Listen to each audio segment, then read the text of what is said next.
whole gang thing out here, do you ever see it ever maybe, or, you know, turning into something not as violent, I mean, not as negative, I mean, using that energy to, you know, to manufacture, to produce, you know, to be more positive, you know what I'm saying?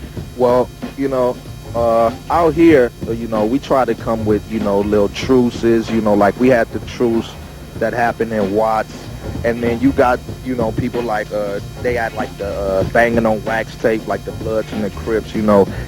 That's like some form of unity to let the young brothers know out here that there is something positive that can come out of all the past years that we've been killing each other, you know. So, like, you know, they try to form the truces and, you know, the little picnics and, you know, like I said again with the banging on wax tape, that's showing a lot of people that there is some sort of unity with these brothers, and it ain't all just about kill or be killed.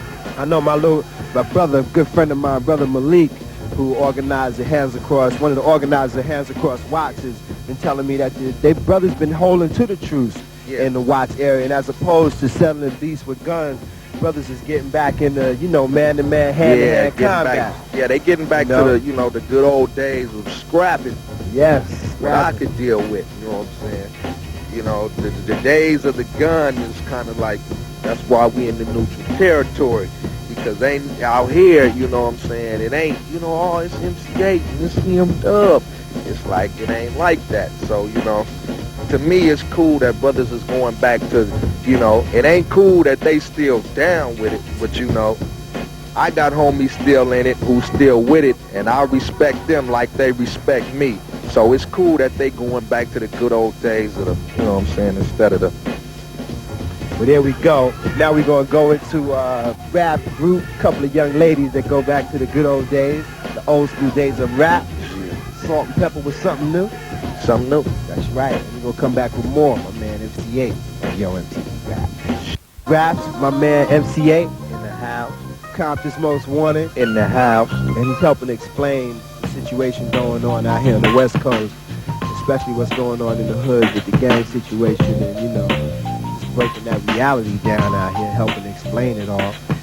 You know, but let's help the audience understand a little bit more about you musically, because there's some deep funk going on your records. What's your musical inspirations and backgrounds for what you're trying to do?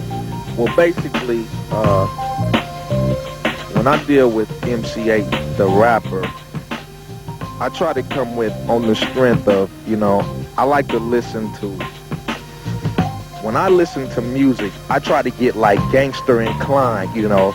Now, what do you mean by gangster when you talk about it musically? Because, you know, this to help the audience know, like, you know, we got the gangster movies, but on records, you know, what is it that makes it gangster? Well, basically, I try to create gangster movies on records. Basically, I'm a storyteller about the hood, but then I'm like, I like to just talk about my community and about the brothers in my community and about the sisters, you know, as if I don't try to be like a role model, but I am more or less of an informer, you know, because everybody has the mentality to do what you want to do.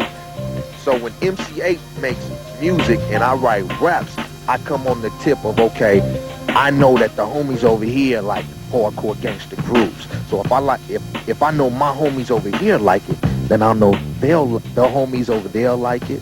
The homies in Washington will like it. The homies in New York, Chicago. Well, wait a minute. Now, what homies did you make a record like Drive By Miss Daisy for? I mean, that record has such a menacing horror movie type of sound with somebody pounding on the piano. You got Scarface samples, screaming. Well, Drive By Miss Daisy was a record I made back in the days to where when there was a lot of drive-by killings going on.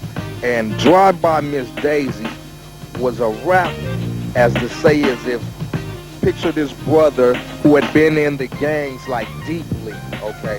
He was true to the gangs, and his homie got shot, and he didn't care who done it, where, what time, he just wanted vengeance. So he goes out, he gets towed up, and he gets drunk and loaded or whatever he had to do to put him into this state to where he just went out and just killed up anybody in his path. And I use Drive-By Miss Daisy to specify that innocent bystander. Do you find any kind of pun in the fact that the whole Daisy Duke thing is kind of big now? Oh, the Daisy Duke. I like watching it.